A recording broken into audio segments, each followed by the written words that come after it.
Welcome back friends. Exclamatory સેન્ટેન્સીસના indirect કરીએ તો ઇનડાયરેક્ટ શીખતા પહેલાં આપણે એનું વિધાન શીખવું પડશે. એટલે ઉદ્ગાર વાક્ય છે એનું વિધાન કેમ થાય? How to transform from exclamatory into assertive. એટલે આ મોસ્ટ ઇમ્પોર્ટન્ટ વસ્તુ છે.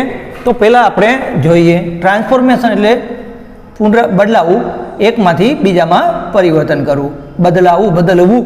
એક્સક્લેમેટરી એટલે ઉદ્ગાર, એસર્ટિવ એટલે વિધાન. Sentence what an exciting game chess is. ખબર કેમ પડે? ઉદ્ગાર છે. ધ્યાન રાખજો, આપણે વોટને હાવવાળા પ્રશ્નાર્થ પણ શીખી ગયા છે. હવે બેને અલગ કેમ પાડશું? જો વોટ વાળું વાક્ય પ્રશ્નાર્થ હોય તો વોટ પછી એક સહાયકારક ક્રિયાપદ અચૂ કરશે. હાઉ વાળું પ્રશ્નાર્થ હોય તો હાઉ પછી એક સહાયકારક ક્રિયાપદ અચૂ કરશે અને છેલ્લે પ્રશ્નાર્થ ચિહ્ન હશે, ઉદ્ગાર નહીં હોય. એક્સક્લેમેટરી માર્ક હશે અહીંયા. ક્વેશ્ચન માર્ક હોય તો ઇન્ટ્રોગેટિવ થયું, અને after what you find helping verb in interrogative sentence, after how you find helping verb in interrogative sentences. આ રીતે અહીંયા આપોઆપ આપણને ખ્યાલ આવી જાય કે આ ઉદ્ગાર છે. હવે ઉદ્ગારનું વિધાન કરવું હોય તો વિધાન વાક્ય આપણે ઇંગ્લિશ કે કોઈ પણ લેંગ્વેજ શીખીએ તો પહેલાં વિધાન શીખ્યા હોઈએ.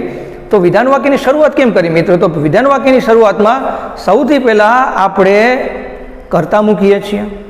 તો અહીંયા કઈ રીતે આવે? તો અહીંયા એમ આવે કાં વોટ કે હાઉ હોય. પછી આ એક્સાઇટિંગ શું છે તો આપણે ચેક કરીએ. કેવી ગેમ? એક્સાઇટિંગ. ચેસ કેવી? એક્સાઇટિંગ. તો કેવો, કેવી, કેવું કહેવાથી વિશેષણ મળે. એટલે મિત્રો આ વિશેષણ છે, એડજેક્ટિવ છે. ગેમ એક વચ્ચેનું નામ છે, ચેસ નામ છે પણ કર્તા તરીકે વપરાયેલું છે, અને ઇઝ ક્રિયાપદ છે. અહીં એમ જ હાઉ એના પછી એક્સાઇટિંગ વિશેષણ છે, એડજેક્ટિવ છે. ચેસ એક નામ છે જે કર્તા તરીકે વપરાયેલું છે, અને ઇઝ. આ બેમાં ફરક શું છે?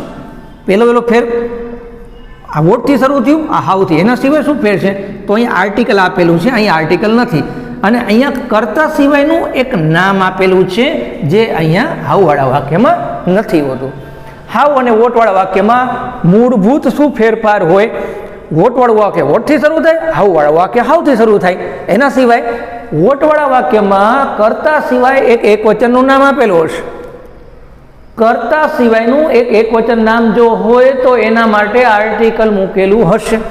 હવે એ એક વચન નામ હાઉવાળા વાક્યમાં કર્તા સિવાયનું એક વચન નામ નહીં હોય. આ બેઝિક ડિફરન્સ છે. હવે હાઉવાળા વાક્ય કે વોટવાળા વાક્ય બંનેનું આપણે વિધાન કરીએ તો પહેલાં કર્તા મૂકીએ.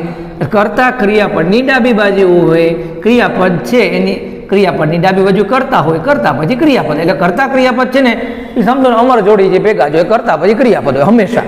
સિવાય કે પ્રશ્નાર્થ વાક્ય હોય તો સહાયકારક ક્રિયાપદ કર્તાની ડાબી બાજુ હોય. એટલે અહીંયા કર્તા ક્રિયાપદને આપણે આગળ લઈએ, એટલે ચેસ ઇઝ. આ રીતે આપણે વાક્ય શરૂ કરીએ. હાઉવાળું વાક્ય પણ સેમ સ્ટાઇલ એવી રીતે શરૂ કરી શકીએ આપણે, ચેસ ઇઝ. હવે વોટ અને હાઉ છે ને એ વિધાન વાક્યમાંથી નીકળી જશે. વોટ ને હાઉ વિધાનમાંથી નીકળી જાય. જો વોટ કાઢી નાખીએ તો વેરી, રિયલી કે ઇન્ડીડ મૂકીએ. હાઉ કાઢી નાખીએ તો વેરી, રિયલી કે ઇન્ડીડ મૂકીએ. સૌથી સહેલું વેરી, રિયલ, ઇન્ડીડમાં જોયેલો શબ્દ આપણે કોઈ હોય ને મિત્રો તો વેરી છે, તો વેરી મૂકીએ. તો વેરીની ડાબી બાજુ આર્ટિકલ આવે અને વ છે વ્યંજન છે તો આપણે એ મૂકી દઈએ. વેરી અને એક્સાઇટિંગ જેમ છે તેમ, એક્સાઇટિંગ ગેમ. ફરી પાછું એકવાર જોઈએ આપણે શું કર્યું. તો કર્તા ક્રિયાપદ છે એને આપણે શરૂઆતમાં લીધા. વિધાન વાક્યમાં કર્તા ક્રિયાપદથી શરૂ થાય વાક્ય. કર્તા ક્રિયાપદ વોટ કાઢી નાખ્યું, વેરી, રિયલી કે ઇન્ડીડ મુકાય. ધ્યાન રાખજો, વેરીની ડાબી બાજુ આર્ટિકલ આવે. વેરી વ્યંજન છે, વોવલ છે, નથી વોવલ. શું છે? કોન્સોનન્ટ છે. તો આપણે આર્ટિકલ એ મૂક્યું અહીંયા. હંમેશા વેરી હોય તો એની લેફ્ટ સાઈડ આર્ટિકલ એ જ આવશે.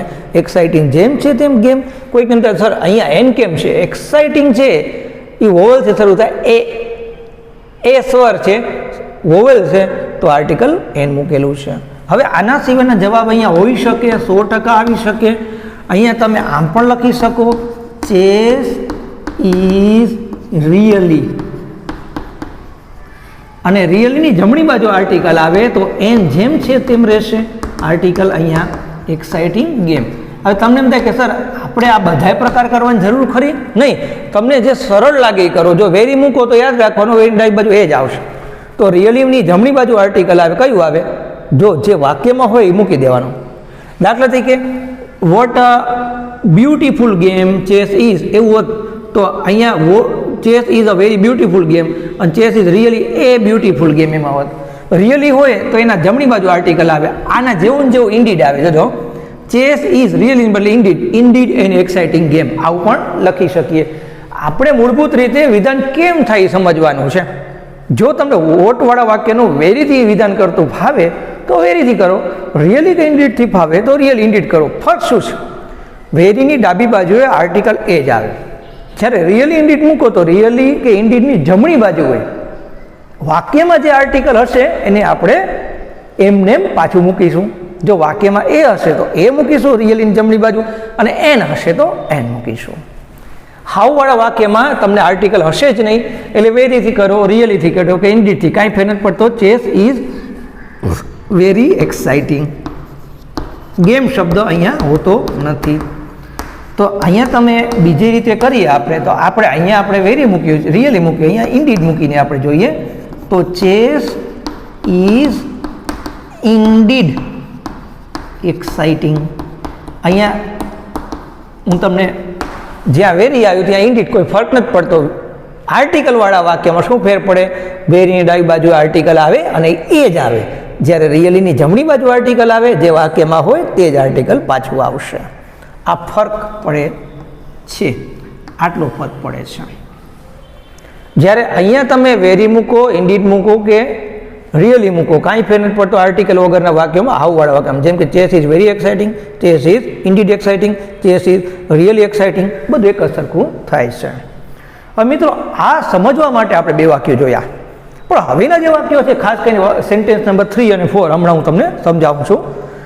રિયલ લાઈફમાં આપણે એક્સક્લેમેટરી આવા હોય છે. એક્સક્લેમેશન ક્યારે આવે? Exclamation is a sudden expression of some feeling, some reaction. Take the case, આપણે કોઈ એમ કે આંખ બંધ કરી દો અને આંખ બંધ કરીને આપણો હાથ લે અને એકદમ ગરમ પાણીમાં આપણો હાથ નાખે, હે, તો આપણે ઇંગ્લિશ, હિન્દી બધું ભૂલાઈ જાય છે. આપણે માતૃભાષા અને આપણે જે નાનપણમાં શીખેલા હોય ને એ જ સ્ટાઇલમાં બોલી અને શું બોલીએ એ .com લેંગ્વેજને આપણે ચર્ચામાં ન લઈ શકીએ.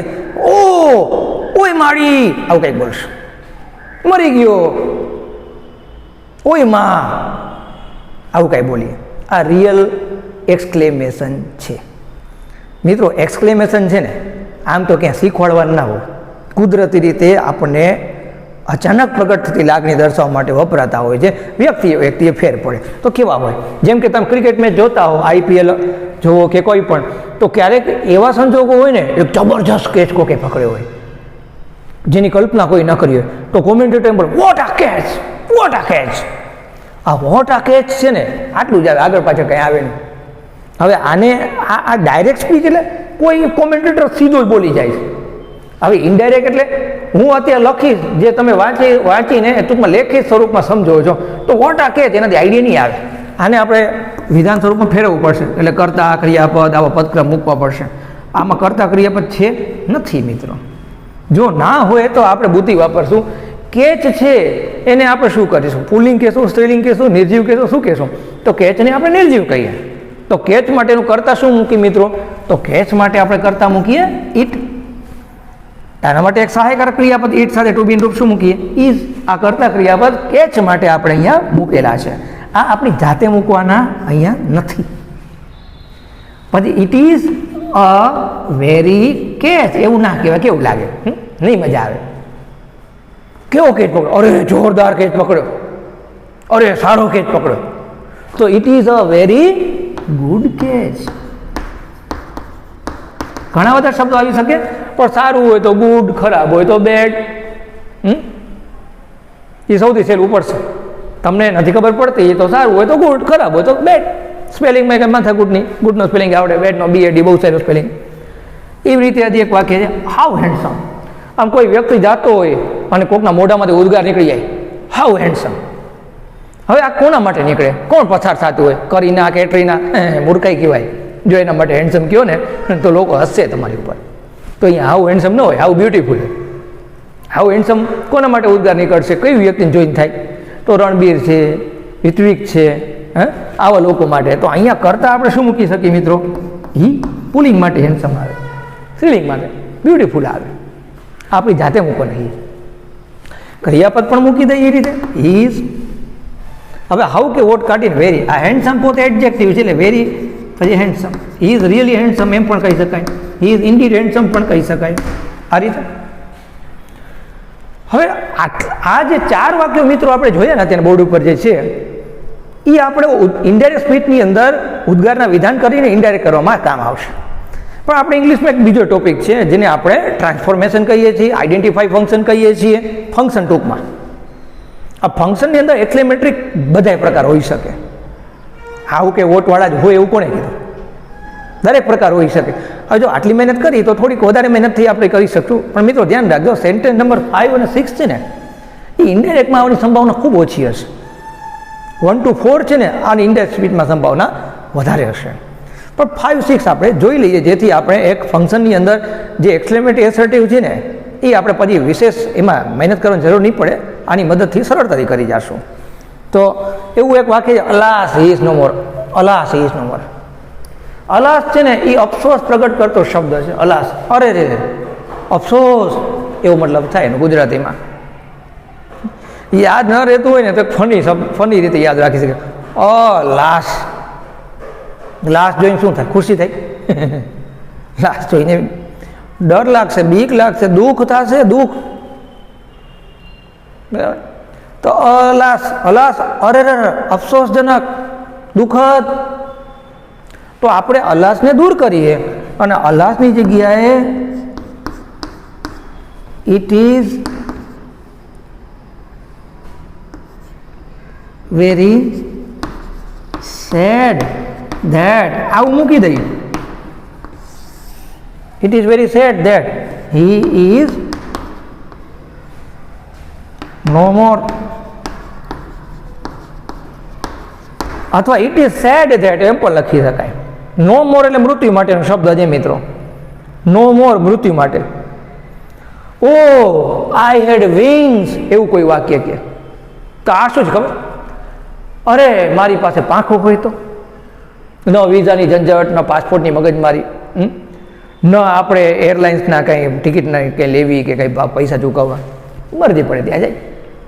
તો આ કોઈની ઈચ્છા છે. ઈચ્છા, તો ઈચ્છા માટેના શબ્દો છે આઈ વિશ ધેટ.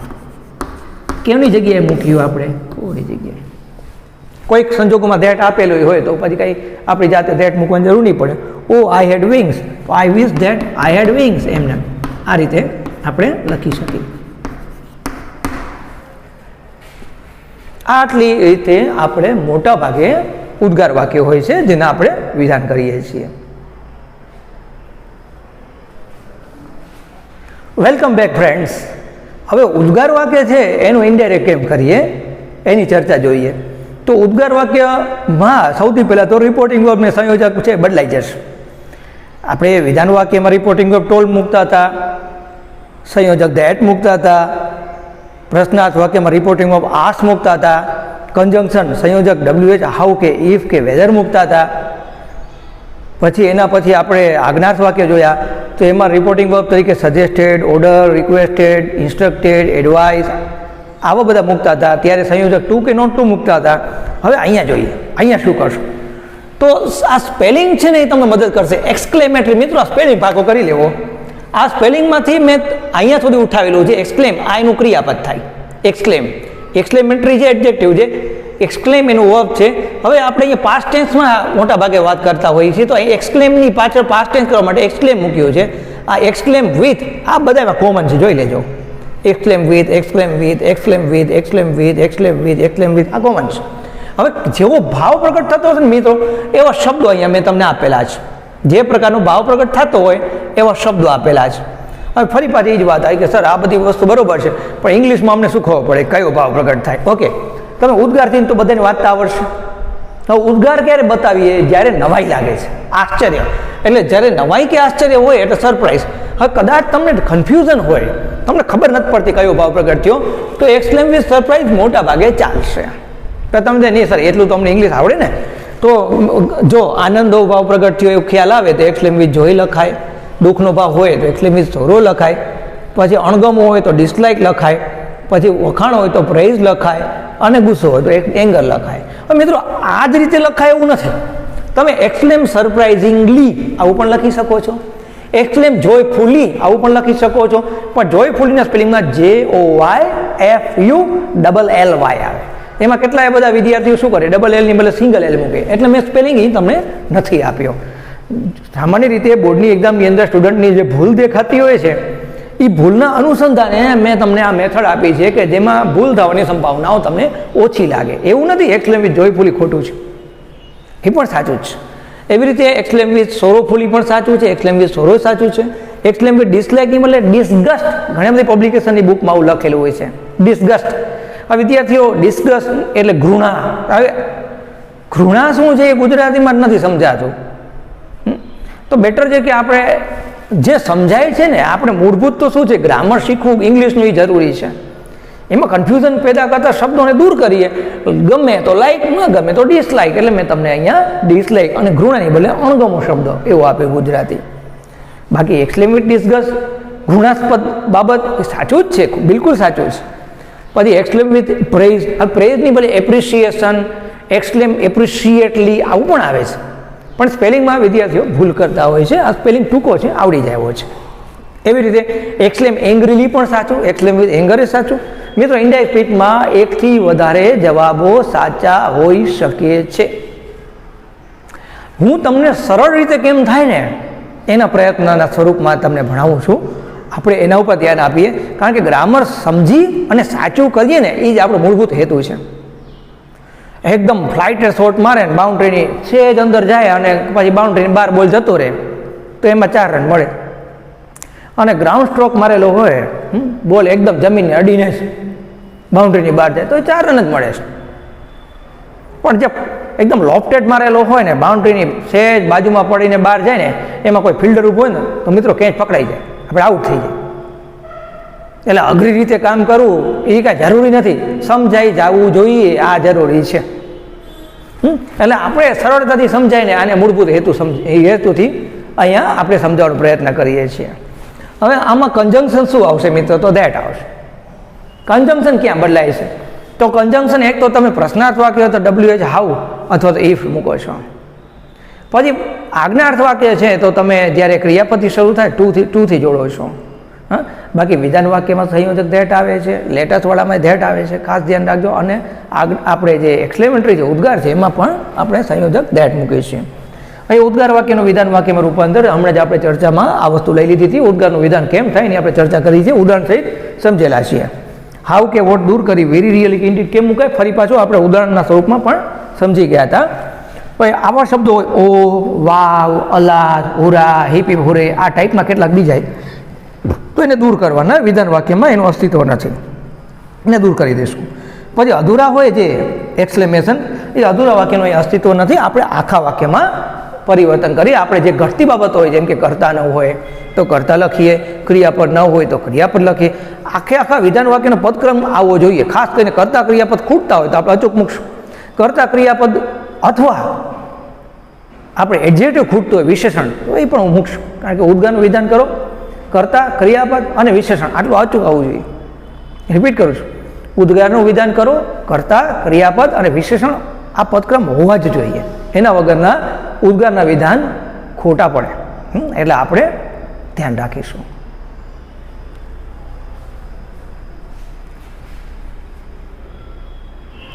ફ્રેન્ડ્સ, ઉદ્ગાર એનું વિધાન ઇનડાયરેક્ટમાં કરવું જ પડશે.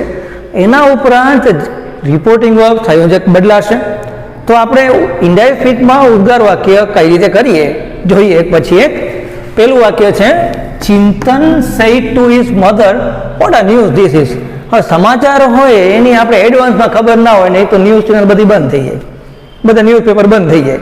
તો સમાચાર જાણીને આપણને નવાઈ લાગે. તો નવાઈની વાત હોય તો આપણે આવું લખી શકીએ, ચિંતન એક્સક્લેમ વિથ સરપ્રાઇઝ. હવે અહીંયા સરપ્રાઇઝની બદલે તમે વન્ડર પણ લખી શકો છો. ટુ હિઝ મધર, આ રીતે લખીએ આપણે. સંયોજક આવશે ધેટ. આટલી વસ્તુ છે એ ક્લિયર કટ હોય આપણને. ઉદ્ગારથી દેખાય એટલે એક્સક્લેમ વિથ સરપ્રાઈઝ છે અહીંયા એટલે સરપ્રાઈઝ, કોઈ બીજો ભાવ પ્રગટ થતો બીજો. હવે ન્યૂઝ છે એ આપણે આખું નરેશન આવશે ને તો ખ્યાલ આવશે કે કયા ન્યૂઝ. કદાચ કોઈ આનંદના સમાચાર હોય તો અહીંયા સરપ્રાઈઝની બદલે જોઈ પણ લખી શકો મિત્રો. પછી જે આપણે નરેશન હશે એમાં ડાયલોગ એક પછી એક આવી રાખતા હશે, તો એ સમાચારમાં કોઈ દુઃખદ વાત હોય એ ખ્યાલ આવે, તો અહીંયા આપણે સરપ્રાઈઝની બદલે સોરો પણ લખી શકીએ. ક્લિયર છે તો એ લખશું. સરપ્રાઈઝ લાગે છે, સરપ્રાઈઝ મૂકી શકીએ. નથી ખબર પડતી તો એવા કિસ્સામાં સરપ્રાઈઝ મૂકવું હોય સૌથી સલામત. સમાચારના વયની વાત હોય એટલે અહીં સરપ્રાઈઝ મૂકેલું છે આપણે. દેટ. હવે આપણે કર્તા ક્રિયાપદને આગળ લઈએ તો આમાં કર્તા ક્રિયાપદ કયા છે? ધીસ કર્તા, ઇઝ ક્રિયાપદ. કર્તા પછી ક્રિયાપદ હોય, ક્રિયાપદની ડાબી બાજુએ કરતા હોય. હવે આપણે માત્ર વિધાન કરીએ છીએ એટલું નહીં, એનું ઇનડાયરેક્ટ પણ કરીએ છીએ.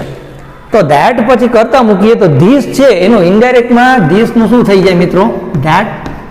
હવે મિત્રો બાજુ બે ધેટ આવે, ગભરાવું નહીં કે ચાલો એક ધેટ કાઢી નાખીએ, આવું નહીં કરતા. પછી કાળ બદલાવીએ તો ધેટ પછી વોઝ મૂકીએ, ભૂતકાળ. હાઉ કે વોટ કાઢીને very really indeed a very news, એવું કેવું લાગે? અધૂરું લાગશે. તો વેરી ગુડ ન્યૂઝ. મિત્રો ખરાબ સમાચારની વાત હોય તો very bad news, very interesting news, very useful news, આવું ઘણું બધું મૂકી શકીએ આપણે. વિધાન વાક્ય કર્યું એટલે વાક્યના છેડે જે ઉદ્ગારથી નહોતું અહીંયા એને ફૂલ સ્ટોપમાં પરિવર્તિત કર્યું આપણે. એના પછી શિખર સહિત to Bumrah, hurrah we have won. હવે હુરા, હેપી હુરે, આ માણસ ક્યારે બોલે? મજા આવી જાય, આનંદ આવી જાય, જીતી ગયા. તો જીતી જવાનો આનંદ છે, જીતી જવાનો આપણને આનંદ છે. તો આપણે અહીંયા લખીએ કે શિખર એક્સક્લેમ્ડ વિથ, આનંદની વાત હોય તો એક્સક્લેમ વિથ, આનંદ માટે આપણે મૂકી દઈએ જોય. કોને કહે છે? બુમરાહને, જસપ્રીત બુમરાહને. સંયોજક અહીંયા શું મૂકીએ? કન્જંક્શન ધેટ. હવે હાઉ કે વોટને કાઢી દઈએ, હુરાને પણ કાઢી નાખીએ, હુરા નીકળી ગયું. હવે વી મિત્રો કોની વાત હોય? એક માણસ જીત્યો હશે? નહીં, તો આ કહેશે વી એટલે આખી ટીમની વાત હશે, બધા ખેલાડીઓની વાત હશે, અથવા તો શિખર ને બુમરાહ બેની વાત હશે. દરેક સંજોગોમાં ત્રીજો પુરુષ બહુવચન થશે. શિખર એક વ્યક્તિ, બુમરાહ બીજો વ્યક્તિ, ઓછામાં ઓછા બે, ઓછામાં ઓછા બે, તો ઓછામાં ઓછા બે, ત્રીજો પુરુષ બહુવચન થાય એટલે વીનું આપણે કરીએ ધે. હેવ છે એનું આપણે કરી નાખીએ હેડ અને વન. આ વિધાન વાક્ય કર્યું, છેલ્લે ફૂલ સ્ટોપ મૂક્યો. એના પછી એક વૃદ્ધ સ્ત્રી, old lady, said to me what a traffic જેમ. ઉદ્ગાર ચિહ્ન છે એટલે ખ્યાલ આવે છે કે ઉદ્ગાર વાક્ય છે. હવે કોઈ વૃદ્ધ સ્ત્રી એમ કે વોટ અ ટ્રાફિક જેમ, તો એને કેવો ભાવ પ્રગટ થાય? નહીં મજા આવે, ક્યાંક ટ્રાફિક ફસાઈ ગઈ બિચારી. તો ઉદ્ગાર ચિહ્ન છે તો એન ઓલ્ડ લેડી એક્સક્લેમ વિથ, એટલું તો આપણે લખશું જ. હવે વૃદ્ધ સ્ત્રીને ટ્રાફિક જેમ જોઈને કેવો ભાવ દેખાશે? તો એને નહીં મજા આવે, ના મજા આવે એટલે ડિસલાઇક મૂકી શકીએ આપણે.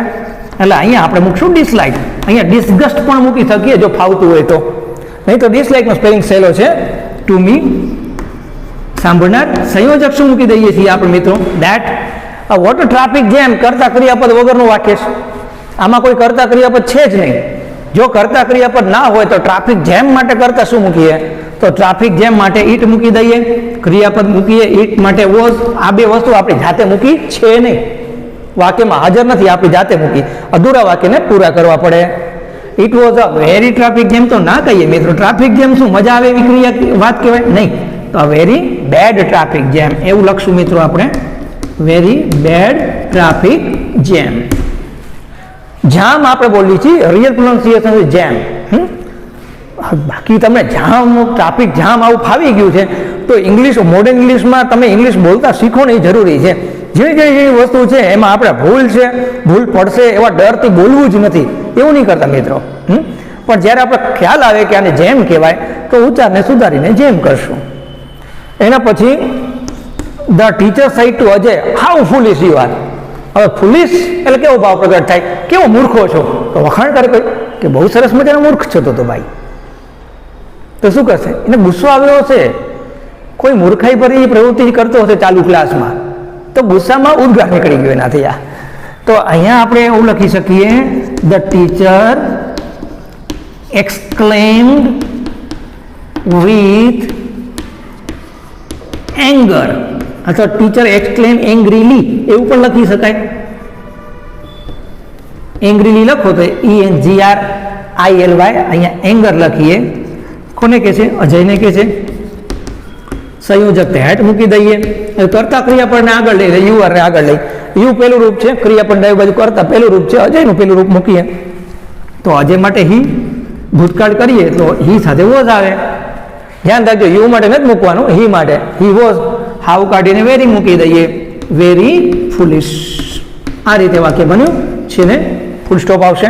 મિત્રો કોકને એમ થાય કે સર તમે આ અહીંયા એંગર કીધું, મને તો એમ લાગે છે કે આવો મૂર્ખો કોઈ જોયો જ ન હોય તો અહીંયા સરપ્રાઈઝ મૂકી દો તો મિત્રો સાચું પડશે. આને કારણે કોઈ માર્ક્સ નથી કાપતું. કોઈ કેમ કે શિક્ષકને અણગમો થયો કે આ તો કેવો છે હાવ, તો અહીંયા ડિસલાઇક લખી નાખીએ તો તોય સાચું છે. પણ મિત્રો અહીંયા તમે આસ્ક મૂકો ને ઇફ મૂકો ને એ નહીં ચાલે, બિલકુલ જુદું નહીં કરતા. એના પછી Sarita said to her mother, alas I forgot it. હવે અલાસ છે ને એ પસ્તાવો, દુઃખ એવું દર્શાવે. અરર અરે આપણે કે અરર, તો કાંઈ ભૂલાઈ ગયું છે નાથી, ઘરે એમ કીધું હશે કે બેટા લેતી આવજે તો, અથવા તો કાંઈ કામ સોંપ્યું હશે એ ના કર્યું, ભૂલાઈ ગયું, તો એને દુઃખ થયું હોય ને એવો ભાવ પ્રગટ થશે. તો સરિતા એક્સક્લેમ, અને દુઃખ દર્શાવતો શબ્દ છે એ અહીંયા અલાસ છે, એક્સક્લેમ વિથ સોરો, અથવા સરિતા એક્સક્લેમ સોરોફુલી પણ કહી શકાય. ટુ હર મધર, અહીંયા સંયોજક છે, ઉદ્ગારનું વિધાન કરીએ, સંયોજક તરીકે ધેટ મૂકી દઈએ. અલાસ નીકળી જશે. આઈ છે એ સરિતાનું પેલું રૂપ છે, સરિતાનું પેલું રૂપ થશે શી. ફોરગોટ પાસ્ટ ટેન્સ છે તો હેડ પ્લસ V3 કરી નાખીએ મિત્રો, એટલે અહીંયા આવશે ફોરગોટન અને ઇટ. આ રીતે વિધાન થશે. મિત્રો ઇનડાયરેક્ટ સ્પીચ ઉદ્ગારનું કરીએ તો પેલું કામ આપણે ઉદ્ગારથી જ જોઈએ કે આ ઉદ્ગાર વાક્ય છે એટલે ખ્યાલ આવી જાય. પછી આપણે એમ ખબર હોવી જોઈએ કે ઉદ્ગારનું વિધાન કરવાનું છે તો કયા શબ્દોને દૂર કરીએ. તો આમાં વોટ નીકળી ગયું, અહીંયા હુરા નીકળી ગયું, અહીંયા વોટ નીકળી ગયું, અહીંયા હાવ નીકળી ગયું, અહીંયા અલાસ નીકળી ગયું. એના પછી કયા શબ્દો ઉમેરીએ છીએ મિત્રો, આપણે કયા શબ્દો અંદર આપણે મૂકીએ છીએ. તો વોટવાળા વાક્યમાં આપણે વેરી મૂકીએ છીએ, વિશેષણ ઘટે છે તો અહીંયા વિશેષણ મૂક્યું છે. પછી વોટવાળા વાક્ય કાઢી નાખીએ અને આપણે વેરી મૂક્યું છે, વિશેષણ ઘટે છે તો મૂક્યું છે. હાવવાળું વાક્ય છે એમાં આપણે વેરી મૂક્યું, રિયલ ઇન્ડીડ પણ મૂકી શકાય, જેની ચર્ચા આપણે આગળ જોઈ હતી. પછી બીજા શબ્દો કાંઈ કાઢવાના હોય છે. જો હુરા હોય તો હુરા દૂર થઈ જાય મિત્રો, અલાસ હોય તો અલાસ દૂર થઈ જાય, આ બધું દૂર કરી દઈએ છીએ. અને મિત્રો કર્તા ક્રિયાપદ ના હોય તો શું કરવાનું? તો કર્તા ક્રિયાપદ ના હોય તો મિત્રો આપણે જાતે મૂકીશું, આપણી જાતે મૂકશું એવું આપણે અહીંયા કઈ કર્યું છે. હા છે ને, વોટ ટ્રાફિક જેમ, તો ટ્રાફિક જેમ માટે આપણે કરતા ઈટ મૂક્યું, ક્રિયાપદ વોઝ મૂક્યું. એવી રીતે જ્યાં કંઈ ખૂટતું હોય તો આપણે આખા વિધાન વાક્ય એટલે કર્તા, ક્રિયાપદ અને વિશેષણ, આ ત્રણ વસ્તુ ઉદ્ગારના વિધાનમાં અચૂક આવી જોઈએ. અને એક્સક્લેમ વિથ છે એ મિત્રો કોમન છે બધામાં, એક્સક્લેમ વિથ આ કોમન છે. આટલું એક્સક્લેમ વિથ ભાવ પ્રગટ જેવો થયો હોય એ સંયોજક આપણે પછી એની આગળ મૂકી દઈએ. સંયોજક પણ બધામાં ધેટ છે એ કોમન છે, બરાબર. એક્સક્લેમ વિથ છે એ કોમન છે, ભાવ પ્રગટ થયો એ મૂકવાનું, સંયોજક ધેટ મૂકવાનું. એક્સક્લેમ વિથ છે એ કોમન છે, જે ભાવ પ્રગટ થયું શબ્દ મૂકવાનો, ધેટ મૂકવાનું. એક્સક્લેમ વિથ કોમન, ભાવ પ્રગટ થયું શબ્દ અને સંયોજક તરીકે ધેટ મૂકવાનું. અને વિધાનમાં જે કંઈ ઘટતી હોય વસ્તુઓ એ ઉમેરવાની. કરતા ન હોય તો કરતા મૂકો, ક્રિયાપદ ન હોય તો ક્રિયાપદ મૂકો, કરતા ક્રિયાપદ બે ન હોય તો મૂકો, વિશેષણ ન હોય તો મૂકો, બરાબર. આ વસ્તુનો ખ્યાલ રાખીએ એટલે આપણે ઉદ્ગારના વિધાનનું ઇનડાયરેક્ટ આવડી જાય છે.